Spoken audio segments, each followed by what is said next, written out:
BRS leader RS Praveen Kumar ने रेवंत रेड्डी के तबसरों का जवाब दिया। उन्होंने मीडिया से बात करते हुए कहा कि ये अफसोसनाक है कि रेवंत रेड्डी नहीं जानते कि गुरुकुल शुरू होने से ही किस तरह से मरबूत रहे हैं।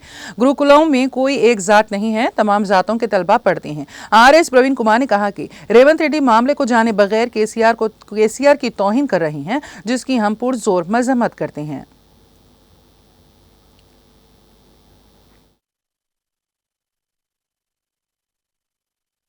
గురుకులాలు ఆది నుండి సమీకృతమే. ఆ విషయం రేవంత్ రెడ్డి గారికి తెలియకపోయినందుకు నేను బాధపడుతున్నా. ఆనాడు 1971లో పివి నరసింహారావు గారు పెట్టిన తర్వాత కేసీఆర్ గారు దాన్ని 300 రెట్లు పెంచిన 3 రెట్లు పెంచిన ఆ గురుకులాలన్నీ కూడా సమీకృతమే. ఈనాడు ఉన్న గురుకులాలన్నీ కూడా సమీకృతమే.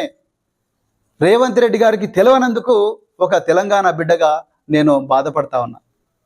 నేను అంతే తప్ప సమీకృతానికి నేను వ్యతిరేకం కాదు. కానీ ఆల్రెడీ సమీకృతంగా ఉన్న వ్యవస్థను ఏదో కొత్త సీసాలో పాత సారే పోసి విద్యార్థుల జీవితాలతో ఆడుకోవడం అనే ఒక ప్రక్రియ ఉందో దానికి నేను వ్యతిరేకం అని చెప్తున్నా.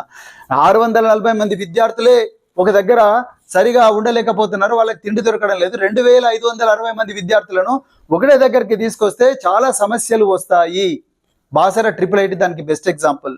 అందుకొరకే నేను ఇప్పుడున్న మండలానికి ఒక గురుకులము అది కూడా సమీకృతమే, ఆ వ్యవస్థనే కొనసాగించాలి. అవసరం అనుకుంటే దాంట్లోనే వసతులన్నీ పెట్టాలి, అవసరం అనుకుంటే మీరు దాంట్లో పర్సంటేజ్ పెంచండి, అంతే తప్ప వాటికి ఇంకా డబ్బులు ఎక్కువ ఇవ్వండి, తప్పే ఉన్నది. సో అంతే తప్ప నేను సమీకృతం అనే ఐడియాకు వ్యతిరేకం కాదు. కానీ రేవంత్ రెడ్డి ఆలోచిస్తున్న విధానం ఏదైతుందో, ఆయన క్యాబినెట్ సమీకృతం కాదు, కాంట్రాక్టులు సమీకృతం కావు, న్యాయ వ్యవస్థ సమీకృతం కాదు, లేకపోతే మిగతా వ్యవస్థలన్నీ సమీకృతం కాదు. కాంగ్రెస్ పార్టీలో ఎస్సీ సెల్ ఉంటుంది, బీసీ సెల్ ఉంటుంది, మైనారిటీ సెల్ ఉంటుంది. గురుకులాలకు వచ్చే వరకు ఎస్సీ సంక్షేమ గురుకులాలు, బీసీ సంక్షేమ గురుకులాలు, లేకపోతే మైనారిటీ సంక్షేమ గురుకులాలు, గిరిజన సంక్షేమ గురుకులాలు అంటే తప్పే ఉన్నదండి. ఆనాడు పివి నరసింహారావు పెట్టినప్పుడు సమీకృతం